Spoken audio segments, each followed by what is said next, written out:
Skin treatment के हवाले से हम आपके साथ बात करते चले आ रहे हैं। एक सिलसिला शुरू कर रखा है हमने बोल्ड डिजिटल पर, और आज जो ट्रीटमेंट है या प्रोडक्ट है वो है लेज़र।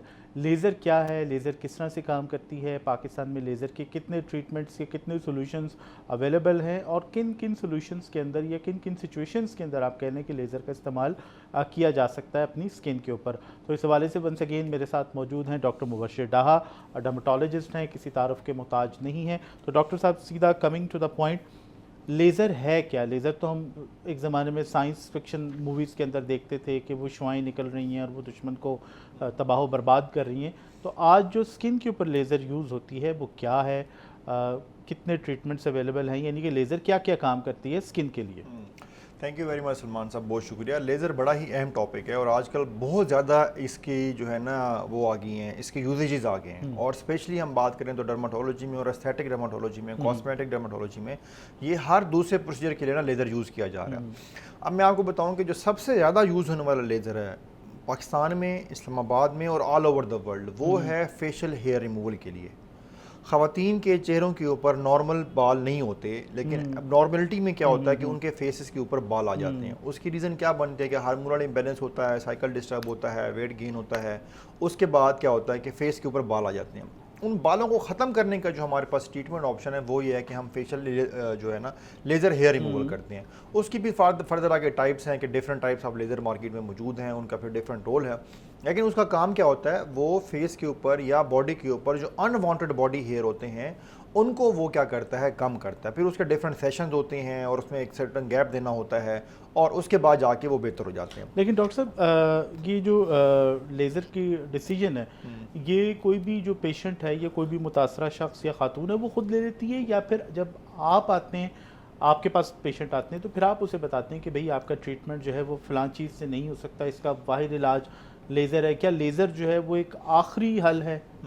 देखें, ये बड़ा अच्छा सवाल किया आपने। लेज़र जो है ना वो आखिरी हल नहीं है, पहली बात। दूसरी बात ये कि जो अगर खातून के फेस के ऊपर बाल आ गए हैं और या अनवांटेड बॉडी हेयर है किसी भी पार्ट ऑफ बॉडी के ऊपर, उसको ख़त्म करने के लिए हमारे पास लेज़र की ही ऑप्शन है। दूसरी बात यह है कि जो साथ हम साइमल्टेनियसली क्या करते हैं कि जिस वजह से बाल आ रहे होते हैं, अब देखें फेस के ऊपर बाल अगर आ गए हैं फीमेल के ऊपर तो वो नॉर्मल फीचर नहीं है, उनका हार्मोनल फीचर नहीं है कि जी कि वो जो ग्रो कर रही होती हैं आफ्टर प्यूबर्टी उनके बाल स्टार्ट हो जाएंगे। तो वो फिर हम हार्मोनल इम्बैलेंस का या जो प्रॉब्लम हो रहा होता है उसका भी ट्रीटमेंट साथ रिकमेंड करते हैं। मोस्टली हम गायनेकोलॉजिस्ट को रेफर कर देते हैं जी, और साथ हम या एंडोक्राइनोलॉजिस्ट को रेफर करते हैं जी कि साथ आप इसका ट्रीटमेंट करें और हम लेज़र करेंगे। अच्छा, लेज़र जो है हेयर अगर बाल आ गए हुए हैं तो उसके लिए कोई अलग से मेडिसिन नहीं है।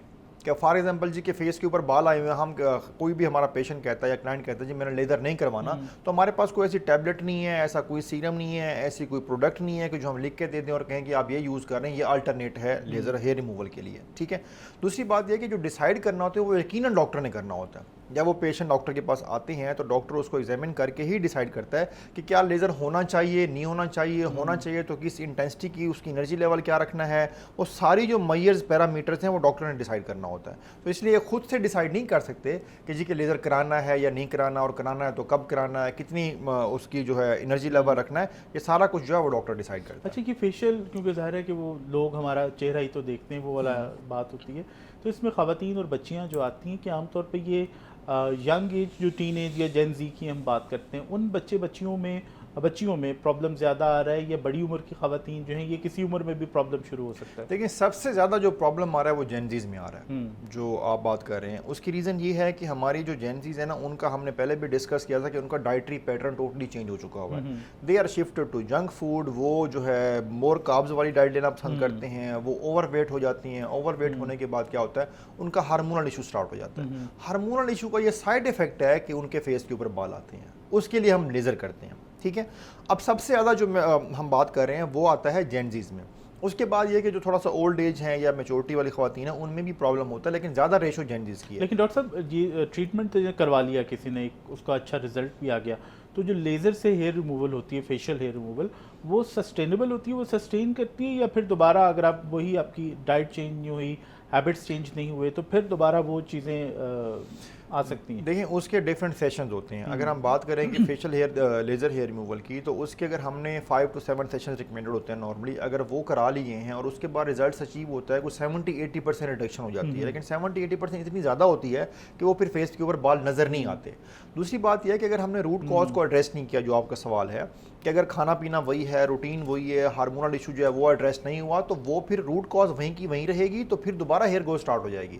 तो इसलिए मैंने जो पहले बताया कि हम दोनों चीज़ों को एड्रेस करते हैं, कि हम रूट कॉज को भी एड्रेस करते हैं किसी गायनेकोलॉजिस्ट से कंसल्ट करवा के, किसी एंडोक्राइनोलॉजिस्ट से कंसल्ट करवा के, और साथ हम उसको भी एड्रेस करते हैं कि जो एक फेस के ऊपर हेयर आ चुके होते हैं उनको कैसे हमने कम करना है। अगर दोनों चीज़ें एड्रेस करेंगे तो ही ये सस्टेनेबल रिजल्ट्स की तरफ जाएंगे। अच्छा डॉक्टर साहब, इसमें जैसे हम बात करें जेन ज़ी और प्यूबर्टी की बात करें कि प्यूबर्टी के साथ ही बच्चियों के अंदर ये प्रॉब्लम आना शुरू होता है, तो स्पेसिफिकली एज अगर हम बात करें कि स्पेसिफिक एज जिसके अंदर ये बाल बहुत ज़्यादा नुमायाँ हो जाते हैं, बुरे लगने लगते हैं, कि उसके एस्थेटिकली उसको फिर ज़रूरी हो जाता है कि उनको रिमूव किया जाए, तो वो एज ग्रुप्स क्या आ रहे हैं आपके पास छोटी बच्चियों के? लेकिन छोटी बच्चियों में जो पेबर्टी है ना, वो पहले जो पेबर्टी की एज थी वो 16 साल, 18 साल, 19 साल तक थी। अब जो है ना वो 13-14 ईयर तक चली गई है, जो मैं आपको एक रफ सा एक एस्टिमेट बता रहा हूँ। तो इसको हम रिलेट कर सकते हैं पेबर्टी के साथ। इसकी कोई स्पेसिफिक एज ग्रुप नहीं है, लेकिन आफ्टर पेबर्टी ये स्टार्ट होता है। दूसरी बात यह है कि किन को ज़्यादा कंसर्न होता है, देखें बच्चियां जिस एज में भी हों, अगर फेस के ऊपर बाल आ गए तो दे आर डिस्टर्ब, वो नॉर्मल फील नहीं करती, वो उनको प्रॉब्लम होता है, वो किसी फंक्शन में जा रही हैं, किसी इवेंट में जा रही हैं, एट टाइम वो थ्रेडिंग करने की कोशिश करती हैं या उसको नॉर्मल वे में रिमूव करती हैं, लेकिन वो फिर फॉर टाइम बिंग, जिस तरह हम लोग शेव करते हैं तो शेव करके हमारे बालों की ग्रोथ तो कम नहीं होती, लेकिन एट दैट टाइम हमारे बाल खत्म हो जाते हैं, तो वो मेजर्स लेने की कोशिश करती हैं। जब वो उससे फेड अप होती हैं तो देन ये ऑप्ट कीजिए वो डॉक्टर से कंसल्ट करके लेज़र की तरफ है। दूसरी बात ये है जो आपने कहा कि उनकी डाइटरी हैबिट्स वैसी की वैसी रहेंगी तो उसके रिजल्ट्स कंप्रोमाइज हो जाएंगे, और फिर हमें दोबारा बार बार हम लेज़र करते रहेंगे तो डॉक्टर से भी वो अनकंफर्टेबल होंगी, सेटिस्फाइड नहीं होंगी, और साथ क्या होगा कि वो खुद भी डिस्टर्ब होंगी। तो इसलिए दोनों चीज़ों को एड्रेस करना जरूरी है। रूट कॉज को भी ख़त्म करना बहुत उतना ही ज़रूरी है जितना अगर आप किसी महंगे क्लिनिक में जाके अपना ट्रीटमेंट करवाते हैं।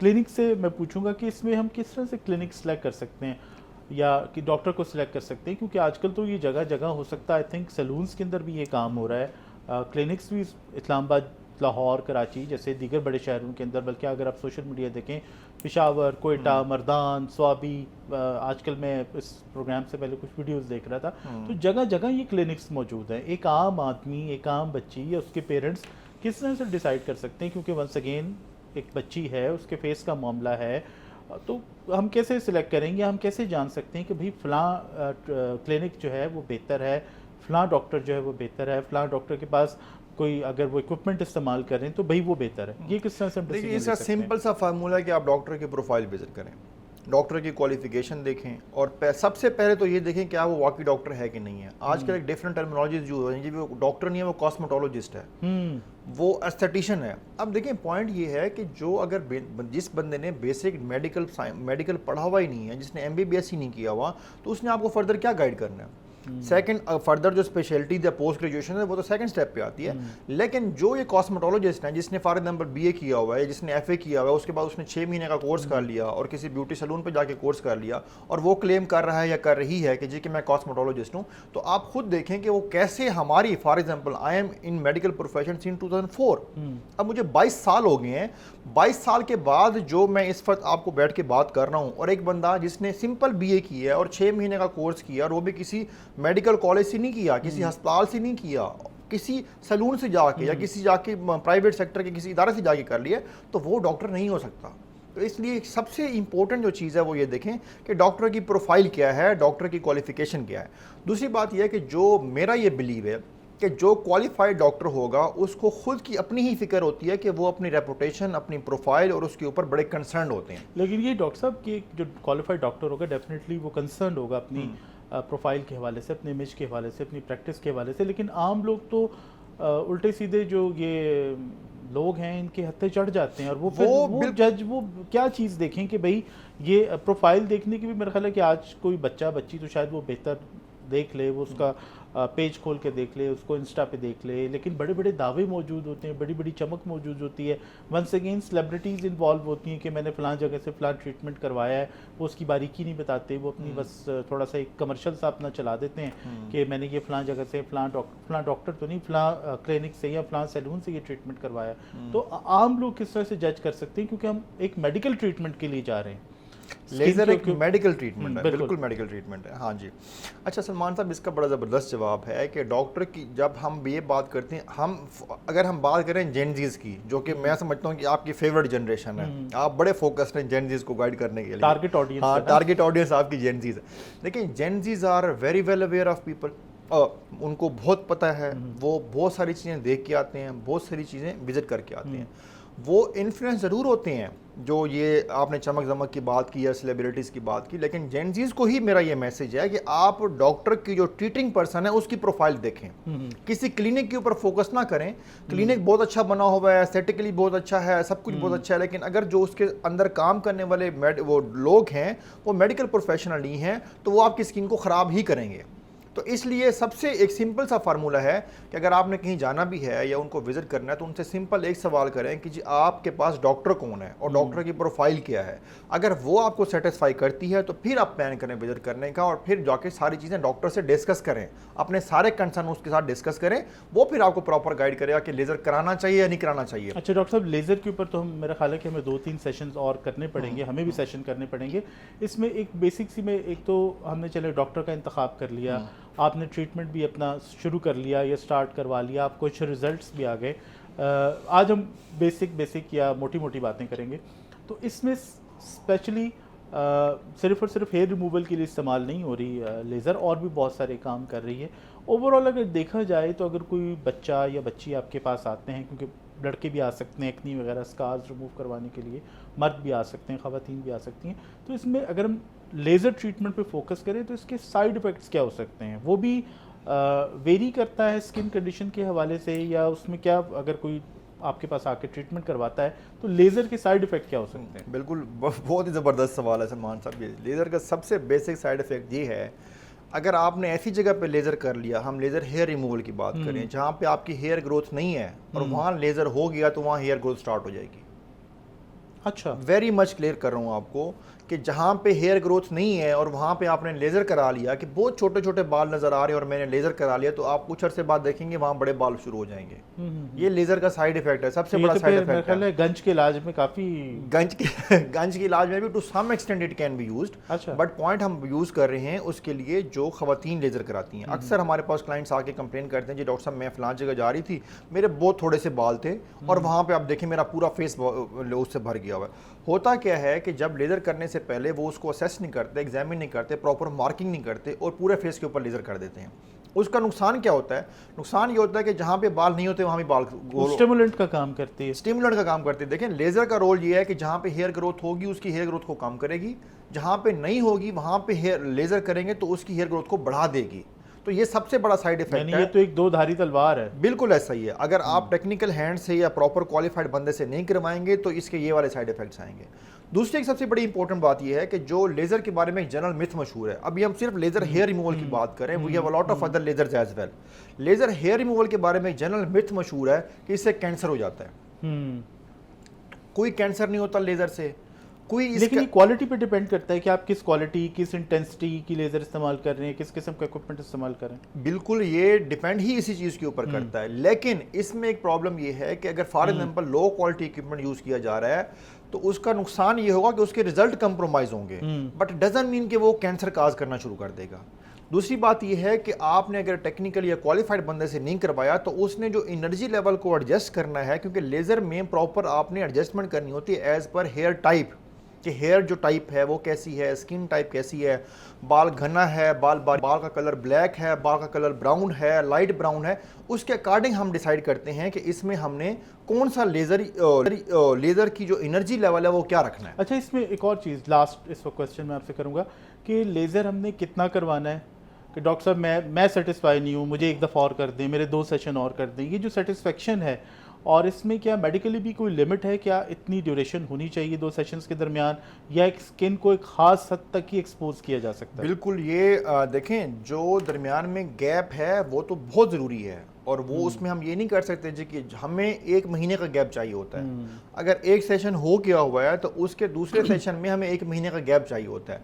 हम ये ज़रूर ऑफ़र करते हैं कि अगर फॉर एग्जांपल एक सेशन हो गया हुआ है और हफ्ते बाद उनको फील होता है कि जी कि मेरे सेशन में फ़लाँ 2-3 जगहों पे बाल रह गए हैं, तो उसको रेपिटेशन में हम टचअप कर देते हैं, फिलर। हाँ, उसकी हद तक ज़रूर कर देते हैं, लेकिन दूसरे सेशन के दरमियान और पहले सेशन के दरमियान 1 महीने का गैप बहुत ज़रूरी है।